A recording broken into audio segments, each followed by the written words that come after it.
I took a cell phone and accidentally made myself famous. I was just talking about the things that I cared about, but with the click of a button and an incendiary viral video, I propelled myself into overnight stardom. When I say overnight, I mean I literally woke up the next morning with so many notifications on my phone, I thought I slept through a national tragedy. It was the craziest thing, guys, but when it came to my influence and my exposure, I literally took a quantum leap. So I made more videos. And the subject matter of my videos was often the most divisive subject in American life.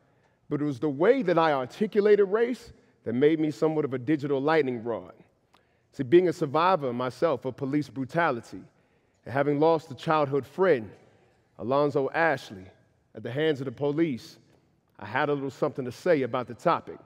You see, this was at the height of the Black Lives Matter furor, and people seemed to be turning to me to articulate their viewpoints, and honestly, it was sort of overwhelming. Because nothing trips you out like being a political star on the internet.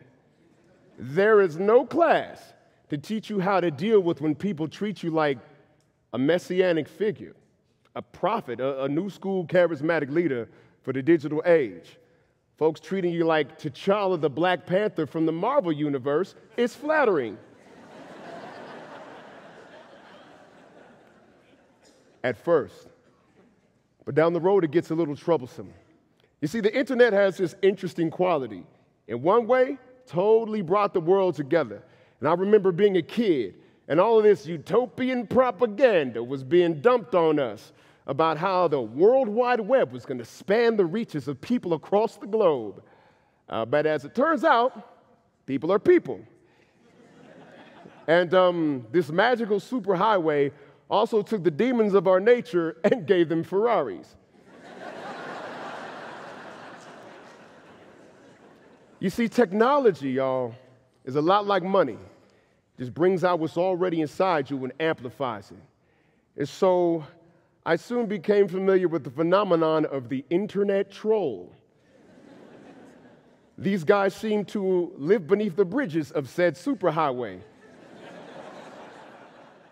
And they also missed the memo about the enlightenment of the internet age.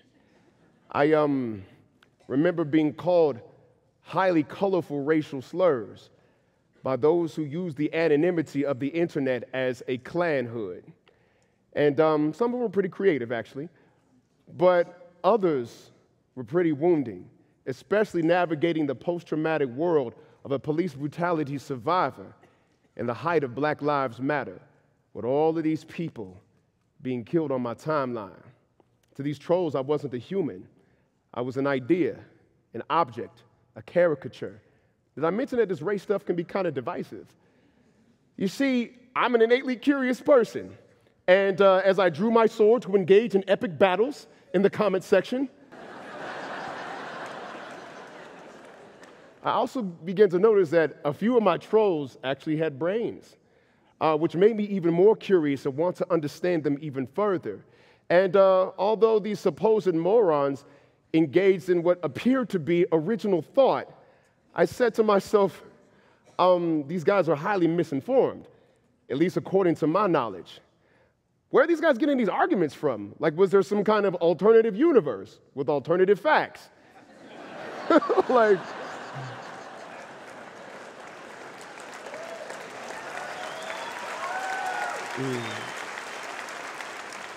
like was history and gravity optional over there? I don't know.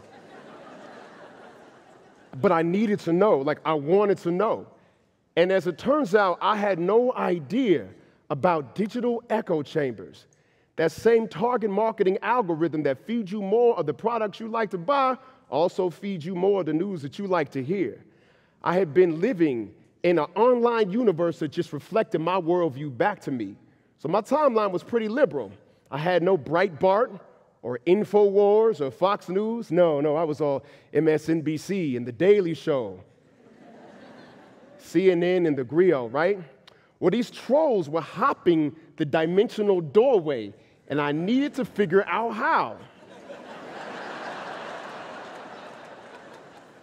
So what I decided to do was trick the Facebook algorithm into feeding me more news that I didn't necessarily agree with.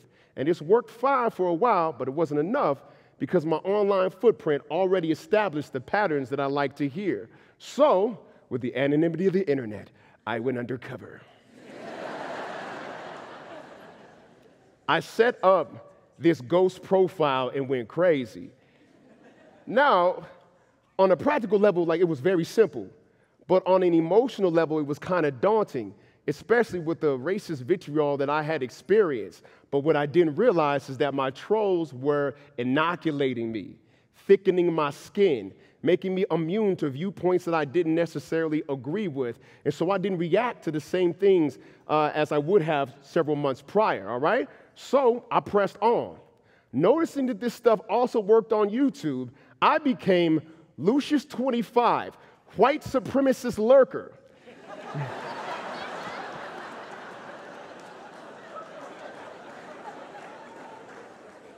And digitally, I began to infiltrate the infamous alt-right movement.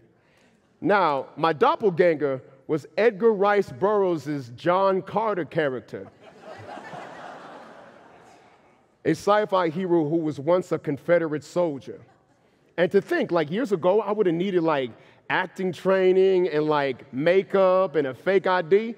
Now I could just lurk. And so I started with a little InfoWars, went on into some American Renaissance, National Vanguard Alliance, and, I started commenting on videos, talking bad about Al Sharpton and Black Lives Matter. I started bemoaning race baiters like Eric Holder and Barack Obama, and just mirroring the anti-black sentiments that were thrown at me. And to be honest, it was kind of exhilarating. Like, I would literally spend days clicking through my new racist profile, goofing off at work in Aryan land. It was something else.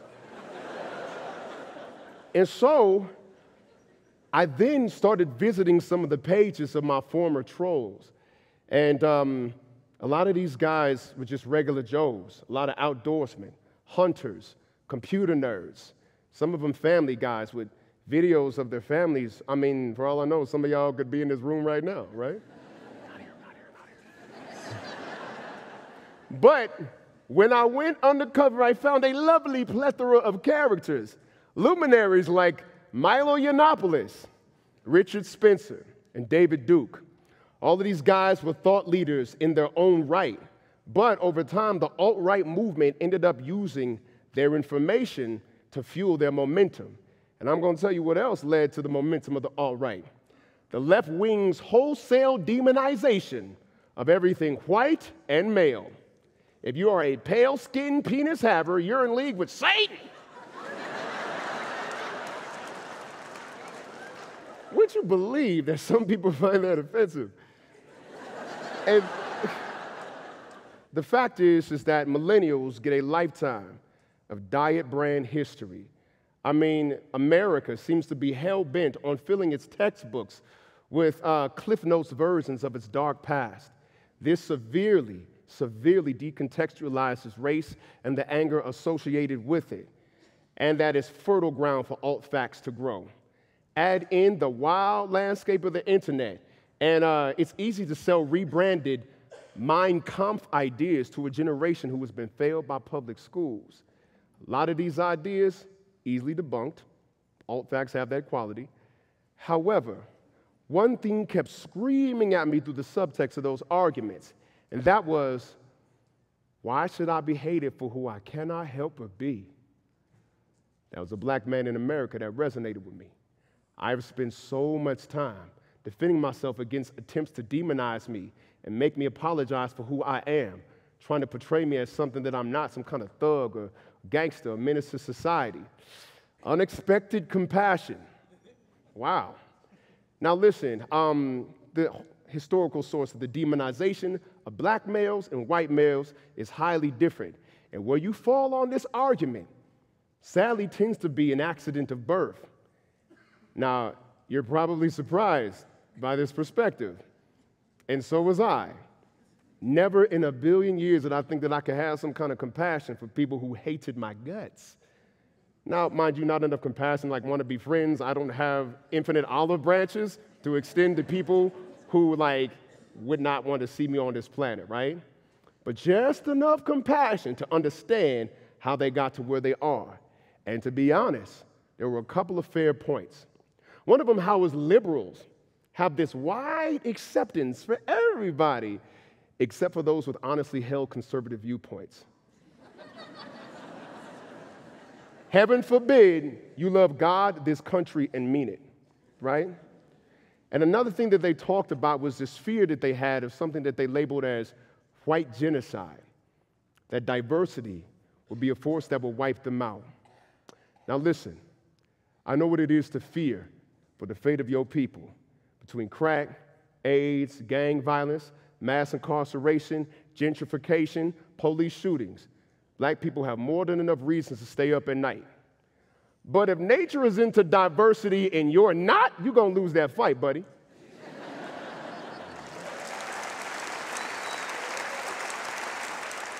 You see, nature doesn't care about your race. That's man-made. Nature just cares about healthy organisms, and your precious ethnic features are expendable to that end. So the moment that you let go of that racist identity and re-latch onto humanity, all your problems go away.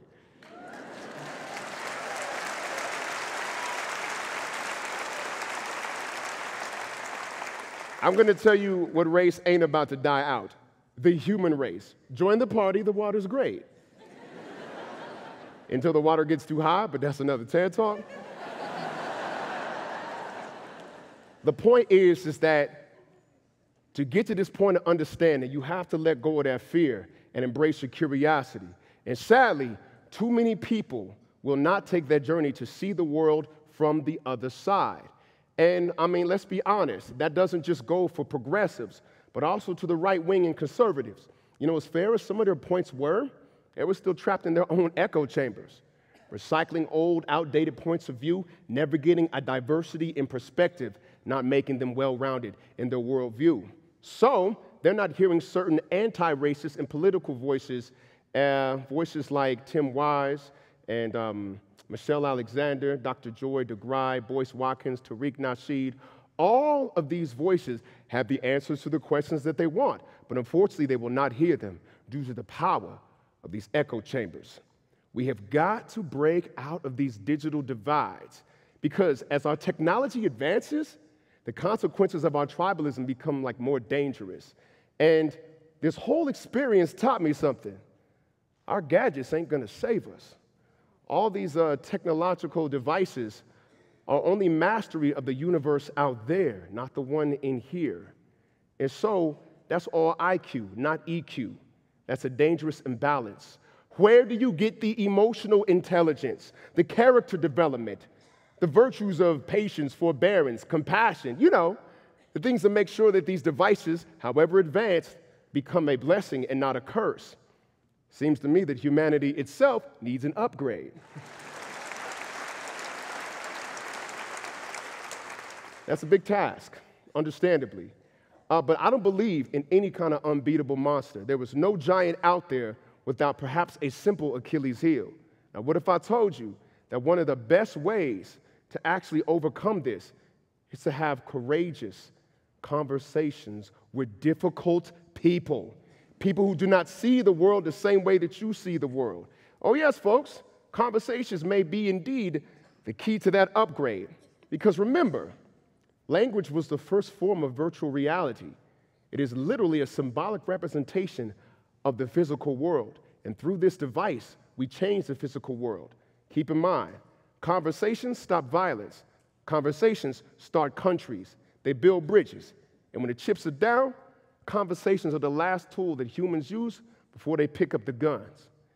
And I ain't talking about online safe conversations from the security of your laptop. No.